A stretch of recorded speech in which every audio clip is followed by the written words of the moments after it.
Now we go to Lake Hartwell, which borders Georgia and South Carolina. It's near record levels. The lake hasn't been this full since 1964. The high waters are forcing water managers to do something they haven't done in a long time either, open the spillways. So joining us live now to talk more about the situation on Lake Hartwell is Russell Wicke. He's with the U.S. Army Corps of Engineers, Savannah District. Russell, thank you so much for joining us. Many lakes in the South have been struggling with this drought now for 10 years or so, and now hard to believe, but this?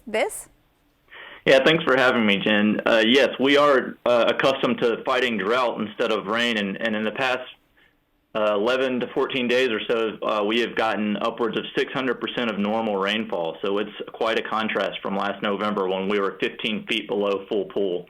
Russell, with 600% of rainfall, how high are the water levels on the lake?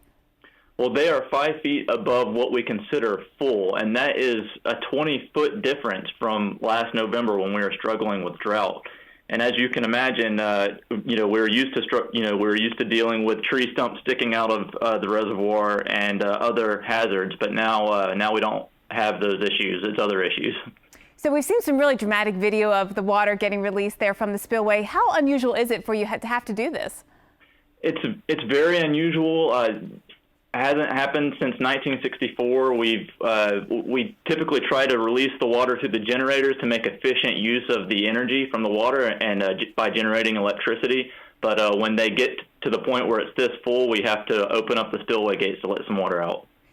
Are these high levels causing any flooding either there at Lake Hartwell or even downstream? Further downstream, there has been some minor flooding. A lot of that has to do with local inflows as well because rain is going across the whole region, but nothing too significant. So let's talk about the pros and cons of these water levels being this high. Obviously, you want the lakes near full, but what about the cons of being this full? Well, as you know, we have less flexibility when it does come to releases.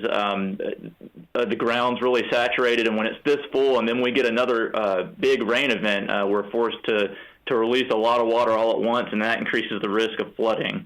The pro is, of course, the area of Lake Hartwell thrives off of economic activity that recreation brings in. So a lot of that is now available to the people up there, and they're very happy to have full lakes now. Well, Russell, real quickly, what if we get a couple inches additional rainfall this week? Will you have to do another release?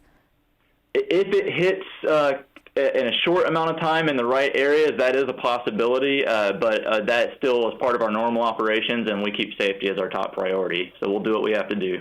I appreciate you joining us this morning. Russell Wicke there from the Army Corps of Engineers, Savannah District.